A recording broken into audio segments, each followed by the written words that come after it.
Allô. Donc, avec cette capsule, je veux parler du problème de géographie généralisée. OK, ce que je vais faire, c'est que je vais lire essentiellement les éléments de la preuve P écrite de PSpace Complétude. Juste avant ça, je vais aller sur Wikipédia. Si ça vous intéresse, il y a une liste de problèmes PSpace complets. Il y en a plus, bien sûr, mais ce qui apparaît en premier dans la liste, c'est des jeux et des puzzles, des casse-têtes. Comme par exemple le jeu de dames, c'est PSpace complet. Lemmings, qui est un vieux jeu vidéo, PSpace complet. Scrabble, PSpace complet. Mario Bros. Bon, il y en a plein. Il y a Géographie, duquel je veux parler, qui est le prochain classique après TQBF. Mais bien sûr, il y a d'autres problèmes qui sont PSpace complets, là, comme des trucs de logique du premier ordre, d'égalité en logique du premier ordre, et ainsi de suite. Donc, je vous invite à regarder si ça vous intéresse. Il y en a plusieurs.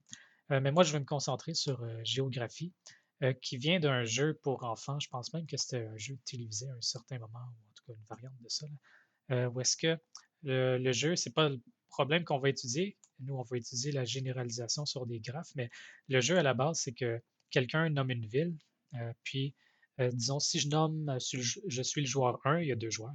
Si je suis joueur 1, je vais nommer Ann Arbor, par exemple. Et puis là, joueur 2 doit nommer une ville dont la première lettre est la dernière lettre de la ville précédente. Comme après Ann Arbor, ce qui peut suivre, c'est Royal Oak ou Rochester. Disons que je vais aller sur mes notes, là, parce que j'ai copié ça. Donc, pour jouer à ce jeu, disons, joueur 1 commencerait par quelque chose d'imposé. Et ensuite, joueur 2 fait un choix parmi les voisins sortants de la ville. Et puis là, joueur 1 doit choisir la prochaine. Et puis là, après ça, joueur 2 doit nommer quelque chose qui commence par K, par exemple ça ici. Et après, joueur 1, quelque chose qui commence par A. Ici, on n'a pas le choix. Et ensuite, joueur 2 doit nommer quelque chose qui commence par N. Et ensuite, joueur 1 ne peut plus aller nulle part. Il n'y a pas de ville qui commence par E. Donc, c'est fini pour joueur 1. Il a perdu. Donc ça, c'est le jeu de géographie. Et le jeu de géographie généralisée à des graphes arbitraires, il est PSpace complet. Donc, je vais effacer ça ici et reprendre cet exemple avec la description plus complète du problème qu'on va appeler GG. Donc, dans GG, on reçoit un graphe orienté avec V les sommets et E les arêtes, orientés. Et puis, on a un sommet de départ. Donc, le S départ nous est imposé et on a deux joueurs qui doivent construire un chemin P. Et au départ, notre chemin, il a juste un seul sommet qui est le S de départ qui nous est donné. Et puis, ce que joueur 1 doit faire, c'est choisir un premier sommet qui permet d'étendre le chemin. Okay? Donc, je dois choisir une arête S jusqu'à V1, qui fait partie des arêtes possibles. Et puis, le chemin est prolongé d'un sommet, V1. Comme dans l'exemple que j'ai donné ici, je n'ai pas le choix. Le joueur 1 est obligé d'aller à Ann Arbor. Okay? Et maintenant, c'est le tour de joueur 2. Ensuite, joueur 2 doit choisir un sommet V2 tel que V1. L'ancien sommet choisi doit avoir une arête sortante vers V2. Et le chemin devient le même chemin que j'avais, mais prolongé avec le choix V2 qui vient d'être choisi. Donc, comme par exemple, euh, si c'est le tour de joueur 2 maintenant, ben, joueur 2 va prolonger le chemin avec Rochester, par exemple. Okay. Et ensuite, si c'est le tour de joueur 1, ben, il doit prolonger avec un voisin sortant de Rochester, par exemple lui. Et là, joueur 2 doit prolonger avec un voisin sortant du dernier qui a été choisi. Si j'ai décidé d'aller à droite, ce qui va être un peu long, mais faisons-le. Ici, joueur 1 va prolonger avec un sommet sortant du dernier sommet choisi. Joueur 2 va prolonger. Disons qu'il fait ça, ce qui est une bonne décision, en fait. Et puis, le jeu s'arrête quand un des joueurs n'a plus d'option. Comme là, on est à D3 et joueur 1 ne peut plus aller nulle part. Il a donc perdu. Okay? Et puis, euh, P ne peut pas contenir le même sommet deux fois, donc on ne peut pas cycler. Il faut toujours prolonger le chemin d'un nouveau sommet. Et puis, le premier joueur qui ne peut plus rien ajouter au chemin P a perdu. Okay? C'est ça le jeu. Et puis, en termes de langage, donc GG, c'est l'ensemble des graphes avec leur sommet de départ, tel que joueur 1 peut toujours gagner sur l'instance. Okay? Donc, joueur 1 a une stratégie gagnante.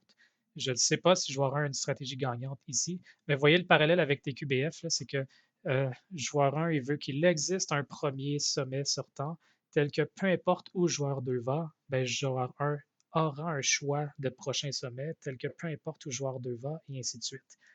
Donc, c'est comme TQBF, mais avec un graphe à la place. Okay?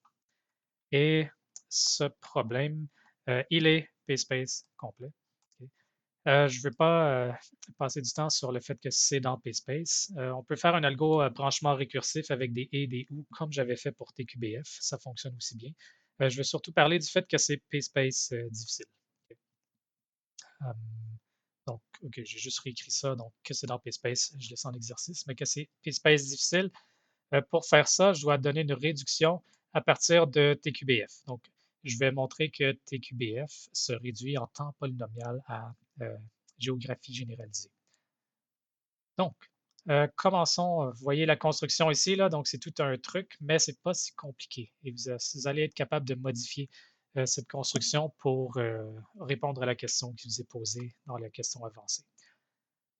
Donc, on reçoit une instance phi de TQBF où phi a la forme suivante. On va supposer que ça commence par un il existe et que ça finit par un pour tous les. Et donc, une forme de formule, c'est il existe x1, tous les x2, il existe blabla, tous les, et un ensemble de clauses. Okay? Chaque CI, c'est une clause. On va supposer qu'ils ont tous une taille de 3. Vous pouvez supposer ça aussi. Ça a été démontré PSpace complet, même quand C1, c'est égal à, par exemple, x1 ou x2 ou x3. Okay? Mais, donc, c'est ça. Phi à la forme suivante. Et pour faire notre réduction, on doit créer une instance de géographie généralisée avec un graphe orienté et un point de départ S. Et on va faire comme suit. Et comme je dis, il y a l'air d'avoir beaucoup de stock là-dessus, mais c'est pas si mal. Ce qu'on va faire, c'est commencer par traiter les variables. Donc, pour chaque variable xi, de x1 jusqu'à xn, on aura un gadget qui a exactement la forme suivante. Okay? Un départ pour xi et le joueur qui arrive ici là, aura le choix de brancher à gauche, ce qui va représenter xi égale vrai, ou de brancher à droite, ce qui va représenter xi égale faux. Et puis là, l'autre joueur va revenir au sommet ici et on va passer au prochain gadget xi plus 1. Okay? Donc, à gauche, là, on a une concaténation des gadgets DXI. D'accord? Euh, et puis, bon, c'est ça. Donc, on concatène les gadgets XI. Et puis, à la fin, on aura les gadgets close qui sont là. Donc, ça, c'est suffisant. Si vous voulez reprendre ce genre de construction, c'est suffisant de le décrire en dessin comme ça là, pour les besoins de du devoir. Donc, pour chaque XI, on a ça et on les concatène. Chaque CI a un gadget comme ça. Donc, maintenant, on a des gadgets correspondant aux clauses, là, comme ça ici, ce qui correspond à la clause C1 égale X1 ou X2 ou non X3. Okay? Et donc, comme c'est décrit ici, chaque clause CI a un gadget CI qui pointe, il devrait y avoir une flèche là ici, CI va pointer vers un sommet correspondant à XI1, non XI2, XIK, et ainsi de suite. Donc, les XIJ, ce sont les littéraux, donc les variables positives ou négatives qui apparaissent dans les clauses. Okay. Donc, ça j'ai décrit les gadgets pour les variables, les gadgets pour les clauses. Maintenant, comment on connecte tout ça ensemble? Euh, ben, ce qu'on va faire, c'est que le XJ de la clause du gadget clause, comme par exemple X1 ici, là, a un lien vers xj égale vrai. Donc, quand la variable apparaît de façon positive, je mets un lien vers le nœud qui représente xi égale vrai, ou t là, si vous préférez. Donc, lui, il y a ce lien qui existe parce que x1 gauche, ça représente x1 vrai, et ce littéral représente x1 vrai. Okay. Si je prends un autre exemple, pardon, X3, il apparaît de façon fausse dans X1, donc il a un lien vers X3 égale faux. Okay, donc le nœud de droite du gadget X3. Okay, parce qu'on a vraiment gauche représente vrai. Pardon, gauche représente vrai, droite représente faux. Okay. Donc on connecte chacun des littéraux à leur variable, à leur nœud d'assignation correspondant. Donc ça décrit ça. Là. Et ensuite, on connecte le tout comme sur la figure. Donc, dans le devoir, je vais accepter que vous me donniez pardon, une représentation avec une figure comme ça. Là. Vous pouvez le faire textuellement aussi. Mais voilà. Donc, ça, c'est la construction et c'est censé imiter ces trucs de TQBF. Okay. Donc, je vais exécuter ça ici, là. C'est pour ça que je me suis mis ça à la droite, là. C'est comme un genre de brouillon. Euh, donc, comment ça se passerait un jeu là-dessus? J'aimerais mettre la... OK, non, je vais ignorer ce qu'il y a à droite, là, finalement. Euh, je vais exécuter cette formule-là, ou comment ça se passerait sur cette formule euh, et sur ce graphe ici. Donc, où est-ce que là, ça, c'est C1, C2, et ainsi de suite. Donc, joueur 1 doit choisir une valeur à x1. Disons que il existe x1 qui rend ça vrai. Si joueur 1 peut gagner, ça va être d'aller ici. Donc, joueur 1 s'en va ici. Joueur 2 n'a pas le choix d'aller ici. Joueur 1 est obligé d'aller là. Et maintenant, c'est le tour à joueur 2 de déterminer x2. Donc, euh, ce qui devrait se passer, c'est que si la formule est vraie, peu importe à quelle place joueur 2 décide d'aller, joueur 1 va être capable de gagner. Disons par exemple que joueur 2 décide d'aller ici. Là, ça va être le tour à joueur 1. Ça va être le tour à joueur 2. Maintenant, c'est au tour de joueur 1 de faire son choix. Donc, je ne sais pas, moi, il va aller ici. Ça va être le tour à joueur 2, joueur 1, et ainsi de suite. Et puis, où est-ce que ça finit? Ça finit par un pour tous les. Donc, on est censé finir avec joueur 2 qui fait un choix. Donc, admettons, on va dire ça ici. Et puis, joueur 1 s'en va ici. Joueur 2 va aller ici. Joueur 1 va aller à ce nœud C. Et puis, ce qui se passe, là, c'est un moment important dans cette réduction. Parenthèse comme ça, j'ai toute l'explication ici là, de pourquoi est-ce que c'est une réduction correcte. J'essaie surtout de donner l'intuition à ce moment-ci. Euh, donc, tout ça, vous savez, ce nœud additionnel a été là pour forcer ou pour donner l'opportunité à joueur 2, le orange, de se choisir une clause. OK? Par exemple, peut-être que joueur 2 pourrait aller à la clause C2. OK? Et ensuite, joueur 1 va se choisir une des variables de C2. OK? Et puis, le parallèle avec TQBF, c'est que si la formule, si le jeu est joué et que la formule est vraie, eh bien, ça voudra dire que chaque clause est satisfaite à la fin du jeu. Okay? Donc, peu importe si la formule est vraie, là, peu importe où est-ce que le joueur 2 décide d'aller, il va choisir une clause qui est satisfaite. Et puis, joueur 1 va être capable de choisir une valeur de variable qui satisfait la clause, comme x2 par exemple ici. Là. Ah, ça me génère une flèche. Eh bien. Donc, joueur 1 va être capable de choisir une variable qui satisfait la clause. Et quand ça arrive, c'est pour ça qu'il y a un petit X ici, joueur 2 reste bloqué. Il ne peut pas remettre un sommet déjà présent. Okay? Donc, quand, quand la formule est satisfaite, après toute cette exécution qui s'est passée à gauche, joueur 2 va essayer d'aller à une clause. Joueur 1 va choisir une variable qui satisfait la clause. Et à cause de la façon que le tout est construit, joueur 2 va rester bloqué. Et la clause est satisfaite, joueur 2 ne peut plus rien faire. Par contre, si la formule n'avait pas été satisfaite, ce n'est pas un exemple ici, là, mais je ne sais pas moi, si la formule n'avait pas été satisfaite, on va s'imaginer que C2 n'est pas satisfait maintenant. Eh bien, aucune des variables ne satisfait C2, on s'imagine. Et donc, joueur 1 va aller quelque part, mais puisque non X1 n'a pas été choisi, ben, le sommet qui est ici est libre. Donc, non X1 va aller ici. Joueur 2 a une sortie. Et la sortie, c'est la variable qui n'a pas été choisie. Okay? Et donc, quand ça arrive, c'est joueur 1 qui a perdu. Donc, on a vraiment cette correspondance où est-ce que si la formule peut être gagnée par joueur 1, joueur 2 va aller à une clause, puis joueur 1 va faire en sorte que joueur 2 reste pris. Si la formule n'est pas satisfaite, alors joueur 2 va joueur 2 va prendre une clause non satisfaite, joueur 1 va aller quelque part, mais joueur 2 aura toujours une porte de sortie. Okay? C'est ce qui se passe avec cette grosse construction. OK, donc si vous avez compris ça, vous devriez être capable de modifier cette construction pour le problème proposé dans le devoir. Okay? Juste pour fin de complétude, si vous êtes tanné, vous pouvez juste arrêter la vidéo. C'est ce qui est bien avec les vidéos. Vous n'êtes pas obligé de faire semblant d'écouter comme en classe. Mais quand même, si vous avez à détailler ou à argumenter pourquoi est-ce que cette réduction fonctionne, ça peut être bien de voir un exemple. Je vais montrer ça. Euh, donc, ce qu'il faut argumenter, c'est que si la formule est vraie, joueur 1 est toujours capable de gagner sur ça, sur le graphe. Et à l'inverse, il faut un argument qui dit que si joueur 1 gagne GG, alors la formule est vraie. Okay. Donc, il faut les deux arguments pour montrer que ce sont des instances équivalentes.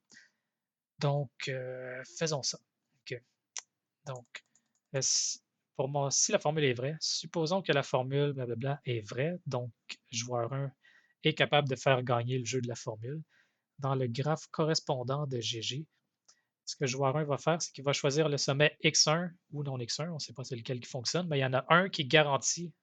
Attendez, je vais prendre le vert qui est un peu plus pâle. Donc, J1 va être capable de choisir le sommet X1 ou non X1 qui garantit de satisfaire tout le reste. Okay? Il existe un X1 qui fait que tout ça devient vrai, donc joueur 1 va le choisir. Il va aller ici, par exemple. Ensuite, J2 doit choisir un sommet de X1 ou X2. Là, je suis rendu ici pour joueur 2. Là. Donc, J2 va choisir quelque chose ici. Ouais, finalement, peut-être que j'ai besoin de reprendre mes couleurs pour bien illustrer. Donc, J2 va choisir quelque chose ici, mais puisqu'il y a un pour tous les, joueur 1 devrait être capable de gagner, peu importe le choix que J2 fait ici. Et une fois ce choix fait, J1 choisit le X3 qui le fait gagner, le jeu de la formule, et ainsi de suite. Et une fois que tous les X sont choisis, on va se rendre ici. Okay. Avec, ouais, si j'ai bien fait les choses, on peut argumenter que c'est toujours J. Attendez, c'est censé être, ouais, c'est ça, c'est le vert. C'est J2 qui se retrouve ici, qui se retrouve à faire le choix de la clause. Okay. Donc, une fois tous les X choisis, phi est satisfaite parce que joueur 1 a fait tous les choix qui lui permettent de gagner. Okay, on suppose qu'il existe une stratégie gagnante dans le jeu de la formule. Et donc, sur le graphe, J1 se rend au sommet C, c'est ce que j'ai représenté ici. J2 choisit d'aller à un nœud CI quelconque, okay, comme j'ai fait. Puisque la clause CI est satisfaite, J1 peut choisir un XI ou non XJ dans CJ qui a été assigné. Okay? Donc, comme j'avais fait quand je donnais mes intuitions, si c'est non X2 qui satisfait C2, ben, joueur 1 va aller là. Okay? Et autour de J2, c'est impossible de prolonger vers l'autre XJ ou non XJ. Okay? Donc, c'est impossible de prolonger parce que ce XJ ou non XJ a été choisi dans les gadgets correspondants à la gauche. Okay? Donc, ça, vous pourriez argumenter qu'on pourrait mettre plus de détails pour une preuve complète, mais ça devient assez laborieux d'avoir des arguments détaillés. Moi, j'estime que c'est suffisant pour argumenter que stratégie gagnante dans le jeu de formule implique stratégie gagnante dans l'autre jeu de géographie. OK, et il faut quand même argumenter l'inverse. Donc, si le joueur 1 est capable de gagner sur le jeu du graphe, alors la formule est vraie. Okay. Moi, je le fais par contraposé.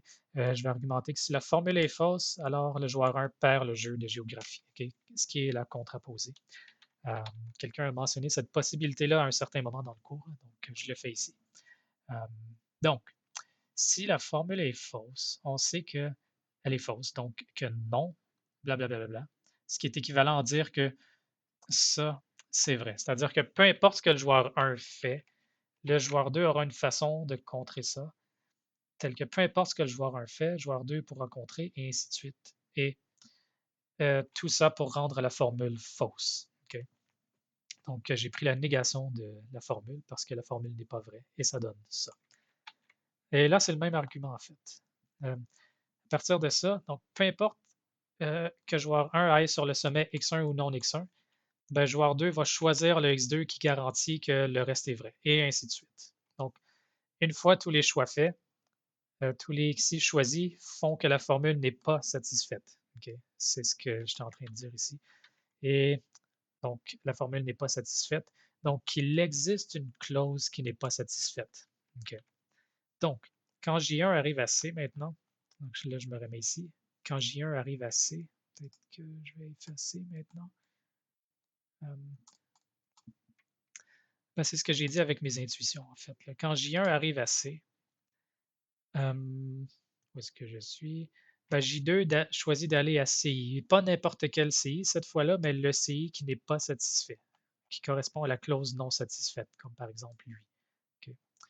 Ensuite, euh, euh, ben, aucun des XI ou non XJ qui font partie de la clause CI n'a été choisi parce que ce CI n'est pas satisfait. Donc, peu importe où est-ce que J1 va, disons à XJ par exemple, le sommet de gauche dans les gadgets de gauche, XJ, il sera libre, il n'a pas été choisi.